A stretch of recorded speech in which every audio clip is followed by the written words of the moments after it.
कर्म योग बहुत बड़ा योग है। 4 प्रकार के योग हैं: भक्ति योग, राजयोग, ज्ञान योग, कर्म योग। तो कलियुग के लिए एक ही मार्ग है मुक्ति का, वो है कर्मयोग। अगर हम आज की परिस्थिति में हम सोचते हैं कि हम ध्यान लगाएंगे और ईश्वर को प्राप्त हो जाएगा, तो ये नहीं होने वाला, क्योंकि थ्रू आउट द जनरेशंस इस तरह से सब कुछ टॉक्सिक हो चुका है कि उसको धोने में ही समय बहुत ज्यादा निकल जाता है। थ्रू आउट पुराने कर्म, क्योंकि कलियुग में थोड़ा सा गलत काम किए बिना कोई सर्वाइव नहीं करता। थोड़ा इधर से हिसाब किताब बैलेंसिंग करने के लिए कुछ ना कुछ गड़बड़ हर किसी से हो जाता है। तो वो शुद्ध मन कलियुग में नहीं है। लेकिन अगर कलियुग में हम ईश्वर को प्राप्त करना चाहते हैं या मोक्ष प्राप्त करना चाहते हैं, तो एक ही मार्ग है, वो है कर्म। कर्म को ही जब हम योग बना लेते हैं, कर्म को ही जब हम अपना पूजा बना लेते हैं, कर्म को ही जब हम धर्म समझ बैठते हैं, तब हमारी मुक्ति की मार्ग धीरे धीरे खुलना शुरू हो जाता है। अब कर्म एक शुद्ध होता है, एक दूषित होता है। शुद्ध कर्म और दूषित कर्म। कर्म दूषित कब होता है? जब कर्म के पीछे आपके रिटर्न एक्सपेक्टेशंस हैं। कर्म दूषित तब होता है जब आप कर्म करते हैं, उसके बदले में आप कुछ एक्सपेक्ट करते रहते हैं कि इसके बदले में मुझे ये प्राप्त हो। एग्जाम्पल दीजिए।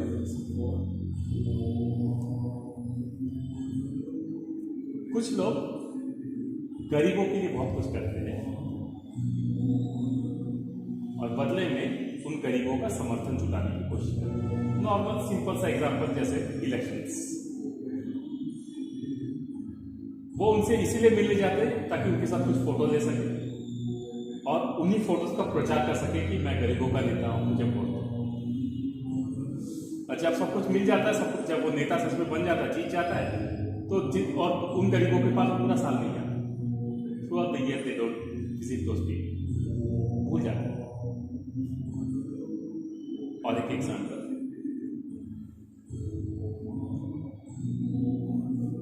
हम परिवार में ही किसी के लिए कुछ कर रहे हैं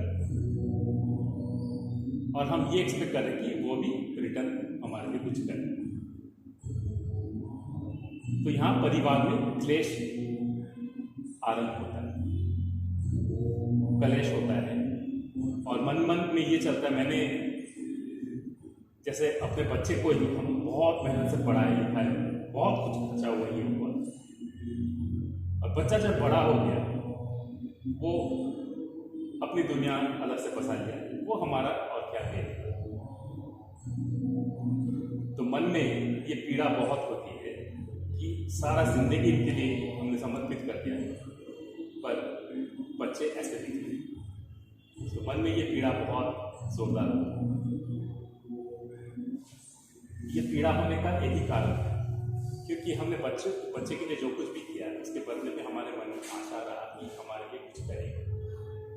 हमें पशुओं से सीखना चाहिए, एक पक्षी से सीखना चाहिए, जो अपने बच्चे को तब तक ही पालता है जब तक उसके पंखों में जरा सा जोर नहीं आता, और जैसे ही पंखों में जोर आ जाता है, वो धक्का मार के बच्चे को बाहर फेंक देता है। जा, अपनी उड़ान को रोकना सीख। इससे आगे वी आर नॉट रिस्पॉन्सिबल।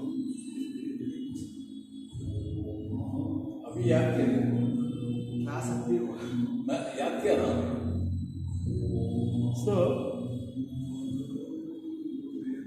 कर्म यहां पर दूषित हो जाता है। दूषित मतलब ये नहीं है कि बुरा कर्म, दूषित मतलब ये है कि वो आपके तकलीफ का कारण बनता है, आपके पीड़ा का कारण बनता है। तो उस कर्म को दूषित हम नहीं किया, आशा करके कि इसके बदले में हमें ये आनंद प्राप्त हो। किसी के लिए, एक मित्र के लिए हमने कुछ किया, तुम्हारा एक्सपेक्टेशन है तेरे लिए क्या क्या मेरे प्रॉब्लम चल, और जहां वो नहीं हो सका मित्रता कटघरे में आ जाता है और वहां पर क्लैश स्टार्ट होता है, दोस्ती दूर होती है। कर्म और अकर्म में बहुत अंतर है। कर्म वो है जो किसी फल की आशा के बिना किया जाता है, और अकर्म वो है किसी कारण से किया जाता है, किसी कारण से किया जाता है, कोई कारण क्यों मतलब नहीं है कारण, इसको अकर्म बोलते हैं। कर्म उसको बोलते हैं जिसका कोई कारण नहीं, क्यों कर रहे, I don't need any reason to do this but I am just feeling happy, I am doing that's it. मुझे प्रसन्नता है। जिस कर्म को करने के बाद आपको अंदर से खुशी मिले वो कर्मा है, और जिस कर्मा को करने के बाद आप उस कर्म के पीछे चिपके रहो, एक्सपेक्टेशन, हाँ कि ये मैंने जो किया है इसका रिजल्ट तो एक ना एक दिन आएगा, मिलेगा, वो अकर्म है, वो दूषित कर्म है। कर्म योग हम अपने जीवन के हर क्षण में करते रहते हैं, हर एक मिनट हमारे लिए कर्म योग होता है, लेकिन हम उस पर ध्यान नहीं देते कि हम कर क्या रहे हैं। तो सारा एफर्ट्स पूरे दिन में वेस्ट हो जाता है, आपको पता ही नहीं। मैं आपको पूछूंगा 11:15 में आप क्या करें, आप सोचने लग जाओ मैंने क्या किया, क्योंकि आपके कर्म पे ध्यान है ही नहीं। लेकिन जब आप अपने कर्मों पे ध्यान देना शुरू करोगे वो आपके लिए यज्ञ बन जाएगा। आपको कुछ करने की जरूरत नहीं, बस सत्कर्म कीजिए, उसका फल अपने आप जो प्राप्त होना है, nature will give you back. You don't have to do anything else. Krishna says, Arjun और कृष्ण के बीच में बहुत विषाद चलता है, विषाद योग। तो यहां पर अर्जुन बोलता है कि फल की आशा ही तो कर्म करने की प्रेरणा देती है। आप कैसे बोल सकते हो कि फल की आशा के बिना आप कर्म करो?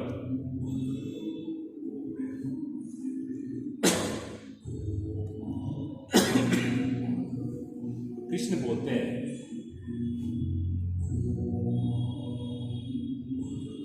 जो फल प्राप्ति को ध्यान में रख के किया जाता है, मतलब क्या प्राप्त होगा, वो कर्म तुम्हें पीड़ा देगा ही देगा, तुम्हें तकलीफ देगा ही देगा, क्योंकि तुम्हारे बस में कर्म का फल कभी हो ही नहीं सकता। तुम्हारे बस में सिर्फ होता है तो वो कर्म होता है। Your control is on Karma, your control is not on what will happen after that.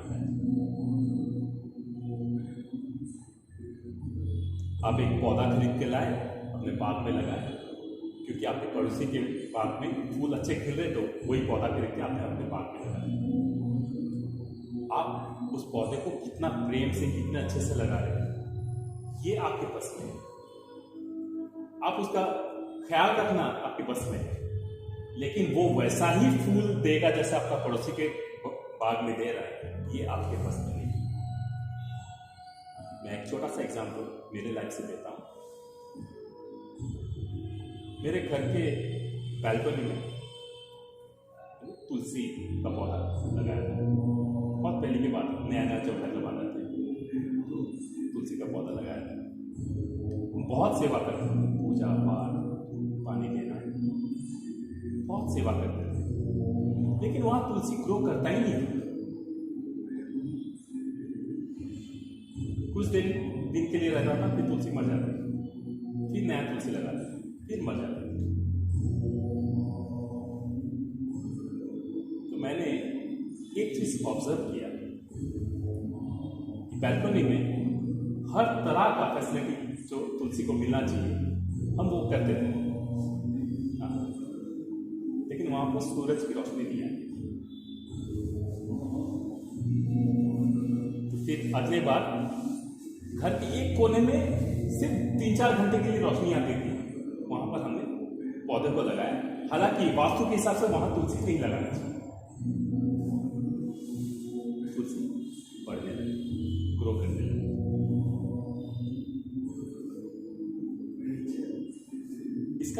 ये है, टीचर को जाना था वो भी है। जो जिसको चाहिए उस पर ध्यान देना आवश्यक है। जो हमें चाहिए, जो हमें लगता है कि ऐसे करने से अच्छा होगा, उससे कुछ नहीं होगा। हमें जानना है कि हम जिसके लिए जो कुछ कर रहे हैं उसे क्या चाहिए। यस, उसे क्या चाहिए।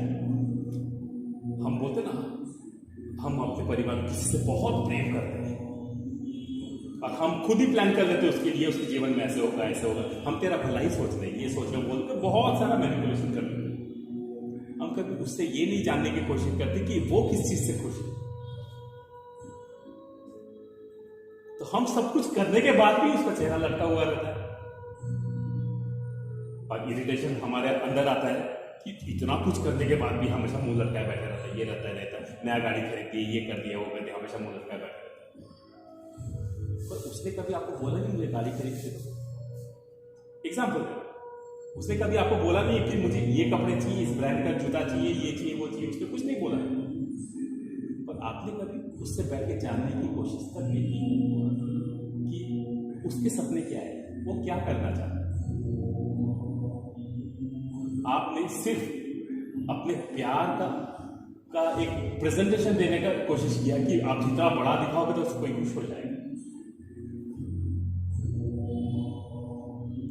Are you happy? अंबानी के पास बहुत पैसे, क्या फर्क पड़ता है आपको?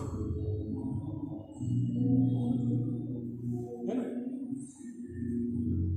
बहुत सारे लोगों के पास बहुत सारे चीजें हैं, क्या फर्क पड़ता है?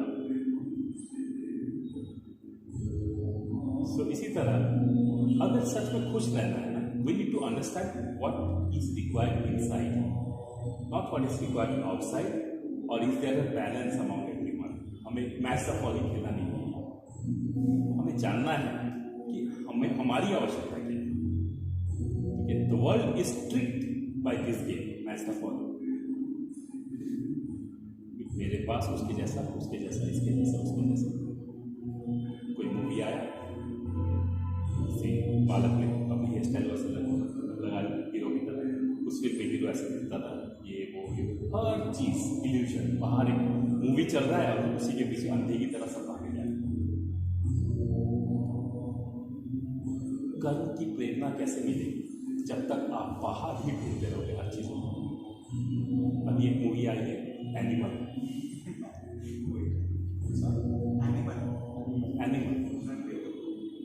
यूथ अगर उस मूवी को देख के कुछ सीख गया तो हमारे समाज का बड़ा भाग महसूस कीजिए। एवरीथिंग विल बी स्पॉइल्ड अगर इस तरह के मूवी को देखकर कोई इंस्पिरेशन लेना शुरू कर दे।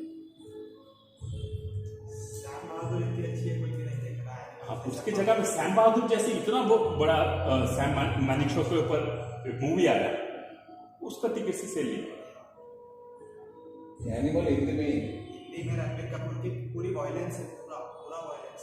The movie is filled with sex, violence, killing, ये वो हर तरह का जो गलत काम है उसको सही कैसे प्रेजेंट किया जा सकता है। सर्वगुण संपन्न वाली फिल्म। हाँ, justification of the worst Karma someone can do.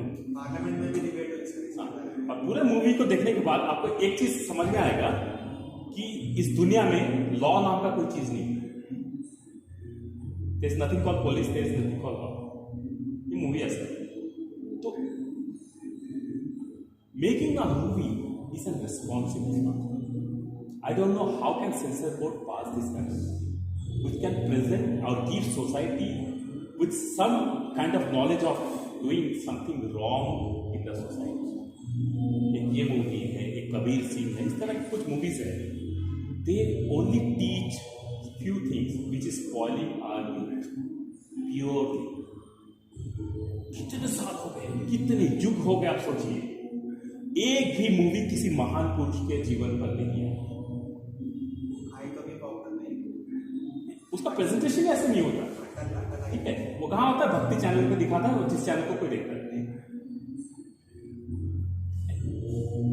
हम बूढ़े बुजुर्गों को भक्ति चैनल दिखा, उनको दिखा के क्या मिलेगा?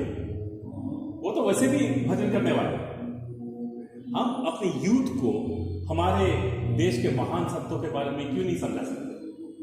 हम कुछ ऐसे फिल्म क्यों नहीं बना सकते जिसमें महादेव शिव का मेन प्रेजेंटेशन उसमें आ सके और पूरा समाज जान सके कि शिव क्या है? हम ऐसा कुछ अभी आदि पुरुष है, उसको भी तोड़ मरोड़ के उसका सब कुछ Ram Sita Lakshman they have spoiled everything. Ram ji के सामने उठा के ले जा रहा सीता को, नॉनसेंस। उन्होंने तेज नहीं मानते। हम अपने कर्म के द्वारा लोगों को इंस्पायर करना चाहिए, सबसे इंपॉर्टेंट। हम लोगों को बर्बाद करना नहीं चाहिए। भी एक मूवी है 12th फेल, ऐसी मूवीज बननी चाहिए, हर बच्चे को दिखाना चाहिए, पेरेंट्स को खुद लेके दिखाना चाहिए जो अपने करियर के लिए कुछ करना चाहते हैं। इंस्पिरेशन। कर्म योग में भक्ति योग भी शामिल हो, क्योंकि आप कर्म भक्ति के साथ करते हैं। आप कर्म भी आपका पूजा बन जाता है। आपको जरूरत नहीं है कि आपके घर में जो बेटा स्कूल जाता है या कॉलेज जाता है, बहुत पढ़ाई का मन लगा गया है, आप उसको इन नियम में मत बांधो। तुम मंदिर में जाके 10 फेरे लगा, 7 फेरे लगा, कुछ नहीं करने की जरूरत है। तेरा कर्म अभी पढ़ना है, क्योंकि तुझे कुछ करना है, तो तेरा पूरा पूजा ही वही है। तो पूरी तरह से इन्वॉल्व हो जाए। इस पूजा में चढ़ाने के लिए जो कुछ चाहिए हम करके देंगे। अपने पुस्तकों को अपना पुराण वगैरह वेद समझ कर पाठ, क्योंकि वो तुम्हें रास्ता बताएगा। Swami Vivekananda said one thing, that with the bones of iron and blood flowing in a body like fire, you will achieve the goals of your life. खुद में वो गर्मी होना चाहिए कि मैं अपने जीवन में जो प्राप्त करना चाहता हूं, उस प्राप्ति के रास्ते में मैं उस तरह से आयरन की तरह से शरीर को लेकर आगे बढ़ूं। मतलब ही इज इंस्पायरिंग कि कसरत करो, खुद को स्ट्रांग बनाओ और फिर अपने गोल के पीछे लग जाओ। You will be mentally, physically, spiritually everywhere strong and confident. हम कुछ हो जाने का वेट करते हैं जब हमें कसरत करना हो। कुछ हो गया तो अब लगता है अब हमें फिट रहना चाहिए। हम वेट करते हैं कि कुछ गलत हो फिर हम सुधरेंगे। तब तक we are too lazy to do anything. जो आलस से दिखाते हैं उनके लिए कर्म कोई मायने नहीं रखता, बिकॉज उनको फर्क नहीं पड़ता। हो गया सर, ठीक है बेटा, बाय। कर्म करने वाला एक्टिव इंसान होना चाहिए। उसकी मृत्यु भी हो तो उसको यह अफसोस ना हो कि मैं बेड में पड़ के तड़प के मर गया। नहीं, आखिरी मोमेंट पे आपके चेहरे पे मुस्कुराहट होनी चाहिए और 10 लोग जो आपके आसपास थे उनकी आंखों में आंसू। ये आपका अचीवमेंट है। ऐसे नहीं कि हर कोई बोले हाँ गया ऐसा। मेरा मदर गया सब, यही होना चाहिए। मम्मी गए। Your karma should be something which everyone falls in love with. बार बार आपसे आगे बात करना चाहे, इंस्पायर होना चाहे, ऐसा आपका जीवन होना चाहिए।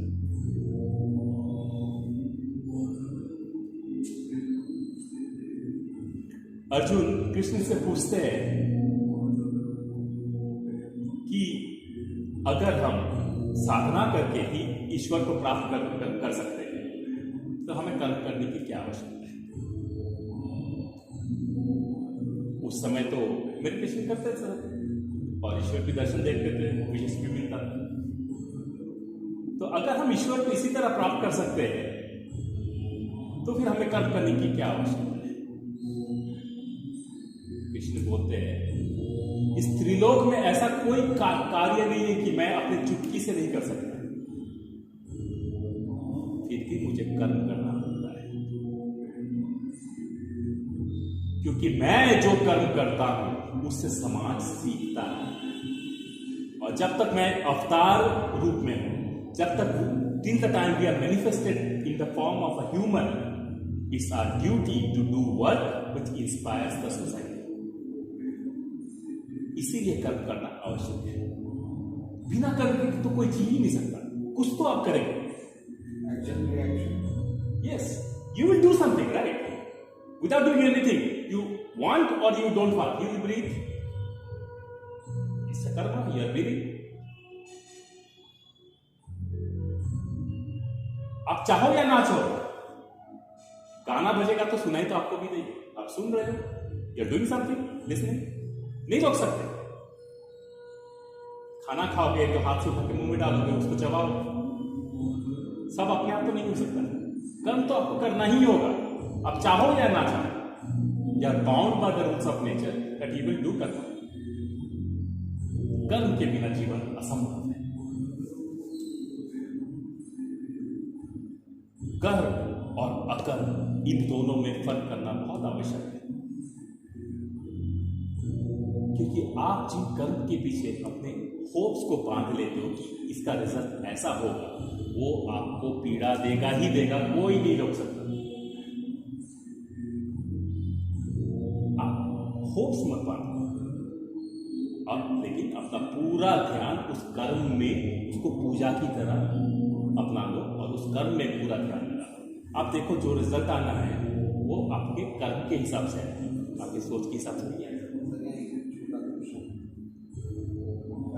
किसी से हो, चाहे मैं हो, कोई भी हो, बट आज उसको ज्ञान हुआ, आज ज्ञान हुआ या बोध हुआ कि उसने जो किया गलती, अब मुझे सुधारना है और जल्दी भी जानना है कि मुझे अगर हो सकता है, जब सही हो सकता है, अब टाइम मेरे पास कम है तो मैं कैसे सुधारूं? क्षमा, तो तुरंत आपके पास समय नहीं है, आपको रिग्रेट हो रहा है कि मैंने कुछ किया है जो गलत है, हाँ, तुरंत उस व्यक्ति से मिलिए, क्षमा मांग लीजिए। वो चलो ये तो ठीक है, बट वो आदमी नहीं है या कुछ ऐसे कोई परिस्थिति होगी तो किसी जाके मैं अपने आप में क्षमा मांग लीजिए। एक चीज को समझ लीजिए, ऐसा नहीं है कि कोई व्यक्ति नहीं होता, हमेशा होता है। परिस्थिति मैं बता रहा हूँ, सिचुएशंस और व्हाटएवर आप नहीं कर सकते, फिर भी आप क्षमा मांगिए, क्षमा मांग के अपने प्राणों को त्याग करें। सो जाने अनजाने में अच्छा गलत का काम हर किसी से हो जाता है, तो अगर उसका रिग्रेट है तो हमें क्षमा मांग लेनी चाहिए, क्योंकि ये मौका आपको बार बार नहीं मिलेगा। आप एक क्षमा मांग कर तो देखिए, आपका मन कितना हल्का हो जाता है। चाहे परिस्थितियां जो भी हो, ये मत सोचिए कि दूसरों ने क्या किया, ये सोचिए कि आपने क्या किया, क्योंकि आगे का जर्नी आपको ही तय करना है, आपके साथ कोई नहीं आने वाला। गाना है ना, सजन रे झूठ मत बोलो, खुदा के पास जाना है, न हाथी है न घोड़ा है, वहाँ पैदल ही जाना है, सजन रे झूठ मत बोलो। तो जब उनके सामने जाके आप फेस करोगे, उनसे क्या छुपाओगे? जब हम, इसका मतलब है खुदा, जो वर्ड है, ये word it's derived from the word खुद, खुद से ही खुदा है, खुदा का खुद वही तो है। सो खुद ही खुदा है। तुम सबसे छुपा सकते हो कोई कर, अपने आप से नहीं छुपा सकते। आप जानते हो अंदर ही अंदर कि मुझसे गलती हुई है और इसी बात का हमें रिग्रेट होती है। कोई हमारा कुछ, हमें कोई डिप्रेशन में नहीं डाल सकता इस दुनिया में, हम खुद ही खुद को डिप्रेशन में डालते हैं, क्योंकि हम अंदर ही अंदर घूमते हैं, में से ये हो गया। तो इसीलिए आप किसी से कुछ भी बोल दीजिए, लेकिन खुद से तो झूठ मत। आप कोई भी कर्म कीजिए, दूसरों के नजर से बचा सकते हैं, अपने नजर से नहीं बचा सकते। तो ऐसा कर्म क्यों करना है जिसके लिए हमें बाद में रिग्रेट, तकलीफ। इसीलिए अगर आप चैन से फिर भी जीना चाहते हो, भाई माफ कर, मेरी परिस्थिति ऐसी थी, मुझे समझ में नहीं आया, गलती कर, मुझे माफ कर। कितना जिंदगी हल्का हो जाता है, आप देख लीजिए, लाइफ कितना इजी हो जाता है। कर्म का बोझ बहुत बड़ा बोझ है, बोझ नहीं रखना है। बोझ किस चीज़ का होता है? कर्म के फल का। मुझे क्या प्राप्त होगा ये बात। जो सत्कर्म करते हैं उनके सर में कोई बोझ नहीं होता। जो अकर्म करते हैं उनके सर में हमेशा बोझ होता है कि मुझे क्या मिलेगा, क्या आएगा, क्या होगा। रिजल्ट कुछ भी हो, आप तो कुछ सीख ही रहे हो ना, आपका नुकसान तो नहीं हो रहा। मैं क्लास 6 तक पढ़ाई में बहुत ही गंदा स्टूडेंट था, क्योंकि पढ़ाई में मन ही नहीं था। अब मैं अगर सुबह पूजा पाठ करके मम्मी यहाँ पर तिलक लगा देगी और मैं एग्जाम लिखूंगा तो पास होगा। मेरे पढ़ाई घर में आके बोलता हाँ एग्जाम बहुत अच्छा हुआ, क्योंकि उस वक्त के लिए मम्मी पापा खुश हो जाएंगे अच्छा से एग्जाम लिखा। जब रिजल्ट आता था किसी भी तरह से मैं क्लास 6 में फेल हुआ स्कूल में, क्योंकि पढ़ता था नहीं। क्या करता था? नाचना गाना ये सब करता था, डांस करता था, बहुत अच्छा डांस, उसी में खोया हुआ था। तो क्लास 6 में फेल होने के बाद मेरे मम्मी पापा ने सेटिंग करके दूसरे स्कूल में एडमिशन करवा दिया, ऊंचे क्लास में, कि उनको तो फैमिली में मुंह दिखाना पड़ेगा कि बार बार पढ़ाई में इतना खराब, किसी तरह से पास हो रहा था, इस बार तो फेल हो गया। ठीक है, ऊंचे क्लास में पास करवाया तो उसमें भी फेल हो गया आपका। हाँ, तो जो मेकअप करने का कोशिश किया था वापस वहीं पर आ गया। तो अब पापा ने बोला अब तेरे को मैं कोई सपोर्ट नहीं करने वाला, जो करना है तुझे खुद करना है। उस वक्त रियलाइज हुआ कि मुझे पढ़ना चाहिए, क्योंकि मैं इतने सालों तक बिल्कुल नहीं पढ़ा, अब मुझे पढ़ना चाहिए। आई टुक इट सीरियस, मैंने पढ़ना शुरू किया। किसी तरह से हर सब्जेक्ट में पास मार्क आया। मेरा एक फ्रेंड था जो मेरी तरह स्टूडेंट था, बहुत ही वीक था पढ़ाई में, उसको अचानक रैंक आ गया, 6th या 7th रैंक आ गया। मैं सोचा ये कैसे किया। उसको पूछा तू चीटिंग किया होगा? नहीं, सब यही सोचते कि मैंने चीटिंग की। मुझे एक ट्यूशन सर मिले जिन्होंने कहा कि जब तक तुम अपने पढ़ाई की किताबों को पढ़ाई की किताब की तरह सोचोगे तुम कभी उन्हें समझ नहीं पाओगे।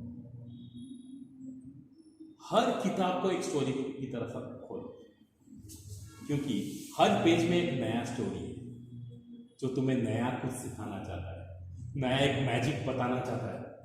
केमिस्ट्री क्या है, फिजिक्स क्या है, मैजिक है, सरप्राइज है जो तुम नहीं जानते हो, ये एक्सपेरिमेंट्स है, इससे इतना कुछ हो सकता है। हर पेज को उस इंटरेस्ट के साथ जब तुम टर्न करना शुरू करोगे तुम्हारे लाइफ में वो अपने आप इन्वॉल्व होने लगेगा, तुमको ज्ञान प्राप्त होना आरंभ होगा। कब तक रट रट के लिखोगे, भूल गए तो, लेकिन एक बार अगर जान गए तो भूलना तो दूर की बात है, कभी नहीं भूलो। तो उसका वो बात मुझे बहुत स्ट्राइक हुआ था। उसके बाद किताब छोड़िए, मैं हर चीज को ही समझने की कोशिश करना शुरू कर दिया। बुक्स, पीपल, फ्रेंड्स, मैं सबको समझने की कोशिश करना शुरू कर दिया। I started studying things, not reading and ratifying, and it transform my life like anything. मैंने किसी तरह से मैट्रिक पास किया, जो कि चांस ही नहीं था। 56% आया था, मेरे पापा बहुत खुश थे, 2nd डिवीजन। फिर से उन्होंने एक गलती किया, क्योंकि उस मार्क्स में साइंस में एडमिशन नहीं मिलेगा, तो इसको सेटिंग करके और कहीं पर साइंस कॉलेज में डाल दिया, फेल हो गया। फिर मुझे लेके उन्होंने कॉमर्स में डाला, वहाँ पे one of the best colleges था, government engineering college, government college था। कॉमर्स में मैंने पढ़ाई किया, but my focus was totally transform because this was the year of 1997 जब मैंने ग्रेजुएशन स्टार्ट किया। एंड इस समय I was a complete different man because this was the first spiritual touch in my life. मेरा भाई, मेरा cousin brother, वो बहुत ही गलत संगति में था। उस एज में, मेरे से 1 साल छोटा है, लेकिन उस एज में वो थोड़ा थोड़ा नशा करना शुरू कर दिया था, कजन ब्रदर। तो मेरी मौसी जी ने रामकृष्ण मठ में, बेलूर मठ से एक बहुत बड़े सन्यासी आए हुए थे। तो उनसे मिलने के लिए मौसी जी उसे लेकर गए। तो वहाँ बहुत बड़ा यज्ञ हो रहा था। तो फिर उनके सामने जाके बेटे को मौसी जी ने बैठाया, इनके सामने बैठ बोले। उन्होंने कुछ नहीं बोला, उसको देखते हुए बस उनका कान पकड़ के थोड़ा सा ऐसे मोड़ दिया। क्या रे, बहुत शैतानी हो रहा है। उस दिन से 1 हफ्ते तक उसका रोना बंद नहीं हुआ। हर मिनट मिनट में रोना शुरू कर देता था, घर में एक कोने में बैठा रहता था और बार बार जैसे उसको रामकृष्ण मठ की तरफ समथिंग इज पुलिंग। उसने मुझे बोला, भाई मैं अकेले नहीं जाऊँ, तू चल मेरे साथ। Me and my cousin brother, we were the best spiritual partners in our journey. वहाँ से हमारा स्पिरिचुअल जर्नी शुरू हुआ। We started exploring Veda, Vedanta, Upanishads. हम दोनों मिल के बात करते थे। जैसे 2 दोस्त बैठते तो 1000 तरह का बात होता है, किसी नारी के बारे में, ये कैसे दिखता है, वो मूवी कैसा है, ऐसे। लेकिन हम लोग we totally enter into a different world and we decided let's explore this world. हम हर चीज़ पे क्वेश्चन निकालते थे, सवाल करते थे। जो भी अगर साधु, महात्मा, महाराज कोई भी मिल गए, हम उनसे हिचकिचाते नहीं थे। हर बुक्स में से इसमें स्वामी विवेकानंद ने ऐसा क्यों कहा, भागवत गीता में ऐसा क्यों लिखा है, ये क्यों, हम कोई भी क्वेरी को अनटर्न नहीं छोड़ते थे, आंसर चाहिए। And when you learn the art of finding the answers of unsolved questions of your mind, you will become Buddha. Nature. Yes. And we got involved into this thing so deeply कि मैंने और मेरे भाई ने, हम दोनों ने decide किया अब संन्यास लेते हैं, सब छोड़ के निकल जाते। वो अपने घर पे, मैं अपने घर पे, जमीन पे हमने सोना शुरू किया, सात्विक खाना खाना शुरू किया। मेरे मम्मी पापा डिप्रेशन में पागल हो गए थे कि ये क्या हो गया, एक ही बेटा है, ये भी अजीब सा बिहेव कर रहा है, ये बिहेव कर रहा है, क्या करना है, क्या करना है। तो प्लान किया गया फैमिलीज के बारे में। मेरे मौसा मौसी सबको गांव से बुलाया गया, समझाओ ये।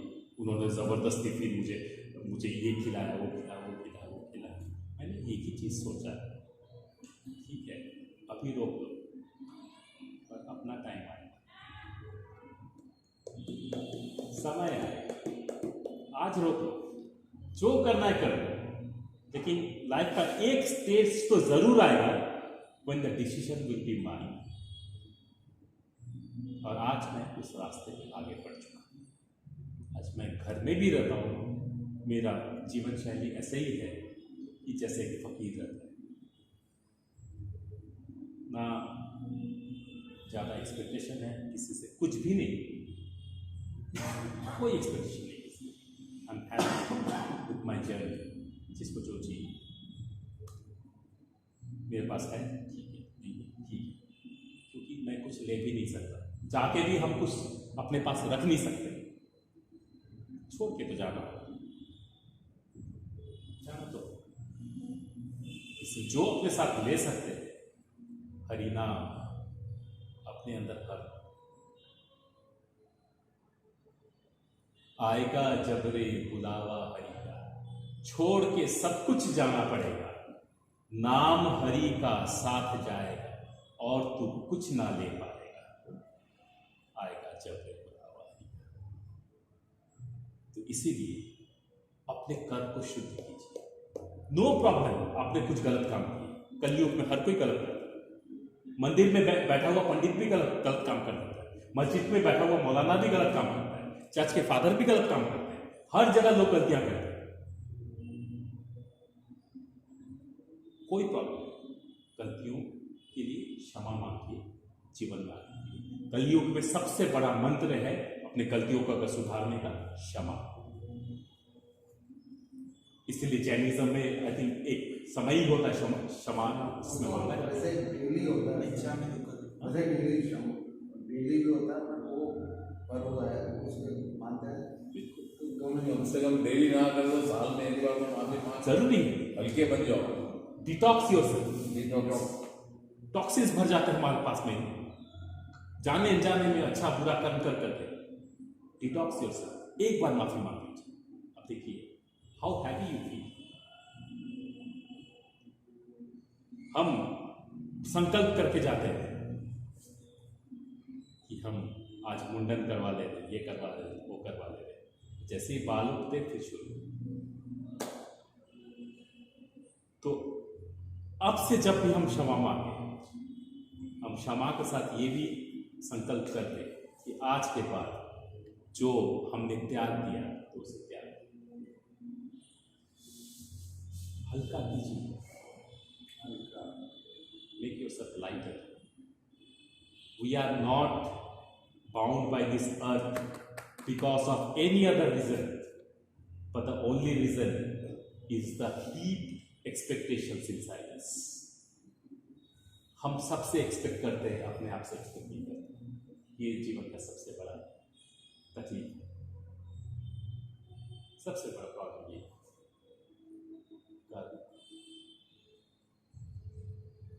कहीं भी टाइम स्पेंड करने का जरूरत नहीं, मंदिर मस्जिद कहीं जाने की जरूरत नहीं है, क्योंकि it will not give you anything in Kalyug. It's not going to fetch you anything in कलयुग।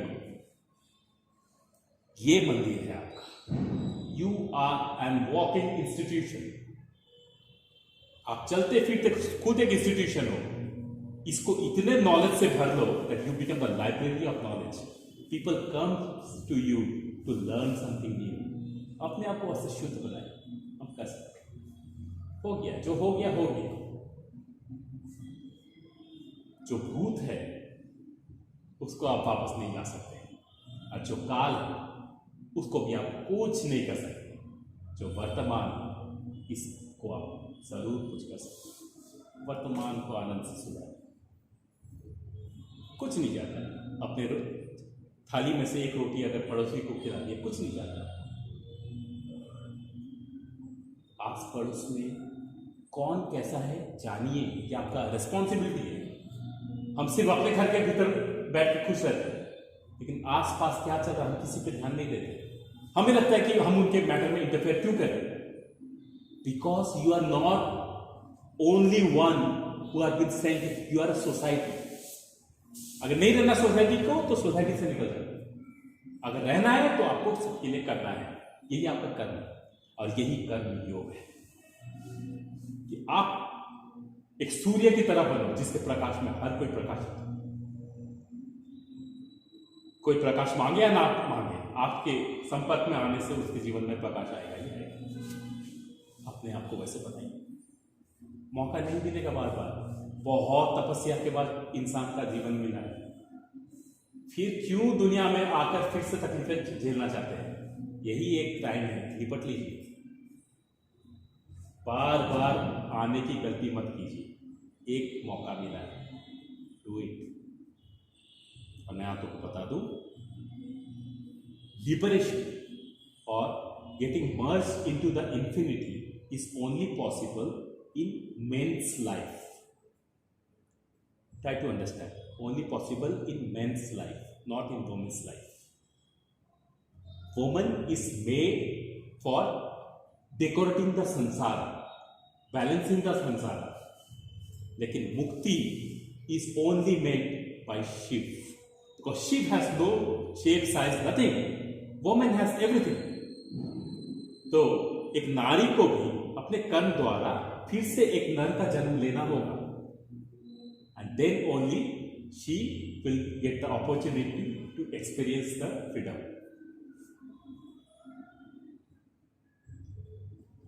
इसलिए एक तो प्राचीन युग से होता ना बेटा, इसका कारण ये नहीं था कि बेटा कमा के खिलाएगा। एक्चुअली द वैदिक रीजन वाज क्योंकि इस जन्म में इसको मुक्ति प्राप्त हो जाएगी। इट्स नॉट कि मेरा बेटा आएगा तो कमाएगा, बेटी आएगी तो नहीं कमाएगी। नहीं, बेटी होगी तो घर बार सुख से चलेगा आपका। बेटी घर के सुख का कारण है, और बेटा आपके मुक्ति के द्वार का कारण है। आपका बेटा अगर सही निकल गया ना तो माँ बाप को भी मुक्ति प्राप्त हो जाएगी। इसलिए बेटा को पालना बहुत बड़ी जिम्मेदारी है। बेटी तो घर को बहुत अच्छी तरह समझती है। बेटी जितना घर के सेंटिमेंट्स को समझती है, बेटा नहीं समझता। इसलिए बेटी को प्यार दीजिए, लेकिन बेटे को स्ट्रिक्ट रहिए और उसको स्ट्रांग बनाइए, तब आपका बेटा सीखेगा। संस्कार बेटे को ज्यादा चाहिए, बेटी को ज्यादा नहीं चाहिए। बेटी को प्रेम देकर देखिए, वो सारे संस्कार अपने आप ही उसमें भर जाएंगे। लेकिन बेटे को स्ट्रिक्ट रखिए, क्योंकि वो जिम्मेदारी है आपकी। बेटा का कर्तव्य ये नहीं है कि उसको वो नौकरी करेगा, पैसे ला के देगा। बेटा का कर्तव्य है माँ और पिता का मुक्ति द्वार में उसका सहायता करेगा।